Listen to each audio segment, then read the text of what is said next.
चलिए, प्रेशर का ये पार्ट 3 है, 2 पार्ट हम लोग कर चुके हैं, तीसरा पार्ट देखते हैं।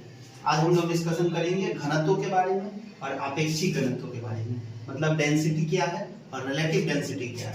सबसे बात करते हैं कि घनत्व यानी डेंसिटी। घनत्व का मतलब होता है द्रव्यमान बटा आयतन।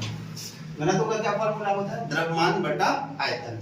यानी इसका मतलब क्या हुआ कि किसी वस्तु का अगर द्रव्यमान ज्यादा होगा तो उसका घनत्व भी ज्यादा होगा। लेकिन कंडीशन क्या है कि द्रव्यमान ज्यादा हो लेकिन आयतन कम छेके। जैसे अगर कोई ईंट है तो ईंट क्या होता है, अपने भार के अनुकूल देखा जाए तो वो कम जगह छेके हुए है, इसलिए उसका घनत्व क्या है? अधिक है।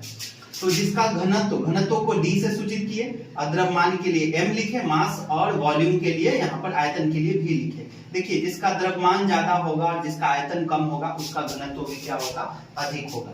यानी डेंसिटी के लिए फॉर्मूला क्या है? Mass by volume. यानी मास अधिक होना चाहिए और वॉल्यूम कम होना चाहिए, तभी उसकी डेंसिटी क्या होगी? अधिक होगी। क्लियर? जिसका द्रव्यमान कम होगा, मतलब द्रव्यमान क्या होना चाहिए कि कम जगह में अधिक होना चाहिए। कम जगह में अगर द्रव्यमान क्या है? अधिक है, तो उसका घनत्व भी क्या होगा? ज्यादा होगा। ठीक है, इसका मतलब समझिए कि वो कम जगह में ज्यादा मास को रखे हुए हैं। अगर स्पेस कम लिए हुए हैं, मास ज्यादा है, तो हम बोलेंगे कि उसकी डेंसिटी भी क्या है? बेहतरीन है। यानी सीधा बात, नो बकवास। यानी जो जितना ज्यादा घना होगा उसका घनत्व उतना अधिक होगा। ठीक है, यानी घना जो है, ठीक है, उसका जितना ज्यादा घना है उसकी डेंसिटी उतनी अधिक है। जैसे अगर हम आपको बोले सिंपल शब्दों में कि कांच ज्यादा घना है कि पानी ज्यादा घना है, तो आप समझिए कि कांच, अगर आप हाथ ऐसे एंटर किए तो कांच में आपका हाथ इधर इस पार से उस पार होगा? नहीं। यानी कांच घना है और पानी में हाथ इस पार से उस पार लेके चले जा रहे हैं, यानी पानी कम घना है, कांच ज्यादा घना है।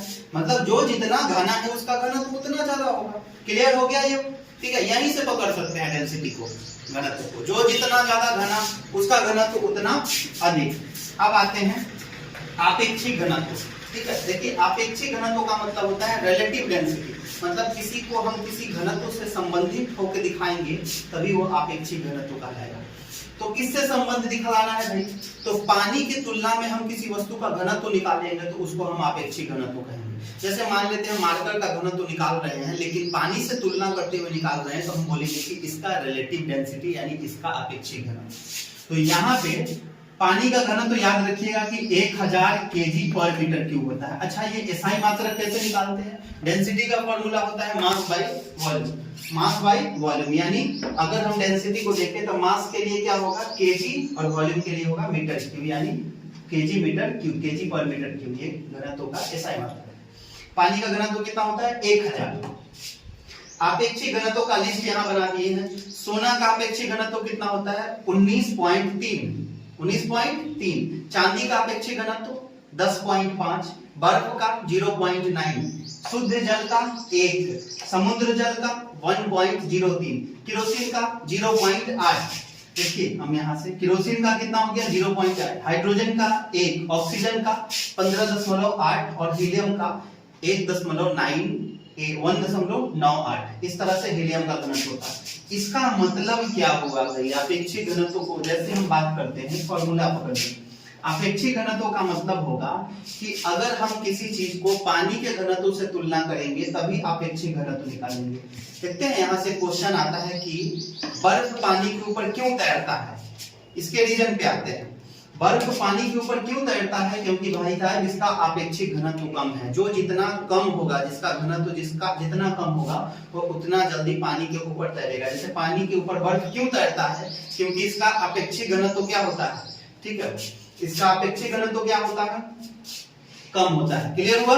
ठीक है, अब देखिए यहाँ से आपेक्षिक घनत्व के लिए ये पूरा लिखा हुआ है, आप इसको याद कर जाएंगे।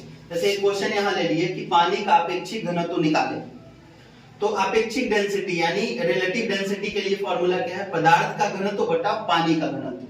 ठीक है, तो पदार्थ का घनत्व अगर हमको निकालना है पानी का आपेक्षिक घनत्व, तो हम पदार्थ के घनत्व के जगह पे पानी का घनत्व रखेंगे और नीचे बेस वैल्यू में हमेशा पानी का घनत्व लेना है। तो इसलिए आपेक्षिक घनत्व पानी का कितना होता है? 1 होता है। देखिए, पानी का आपेक्षिक घनत्व शुद्ध जल का कितना होता है? 1।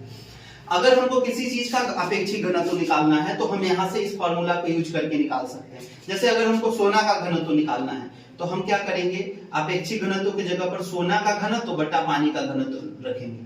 तो अगर हमको सोना का घनत्व निकालना है तो हम ये पानी के घनत्व को अपेक्षित घनत्व से गुना कर देंगे। तो अपेक्षित घनत्व सोना का कितना होता है 19.3, इसको पानी के घनत्व से गुना कर देना है, यानी पानी का घनत्व कितना होता है 1000। अब समझिए ये है अपेक्षित घनत्व, लेकिन अगर हम किसी पदार्थ का घनत्व निकालेंगे तो कैसे निकालेंगे। जैसे सोना का घनत्व निकालना है, सोना का घनत्व तो हम बोलेंगे कि सोना का अपेक्षित घनत्व गुने पानी का घनत्व, तो कितना आंसर हो जाएगा 19.3 गुने 1000। चांदी का तो 10.5 गुने 1000। बर्फ का घनत्व कितना हो जाएगा तो 0.9 गुने 1000। इस तरह 1000 से गुना करके हम सबका घनत्व निकाल सकते हैं, लेकिन ये क्या है अपेक्षित घनत्व। क्लियर, चलिए हो गया, ये चैप्टर खत्म हो गया, पूरा प्रेशर वाला सेगमेंट हमारा खत्म होता है।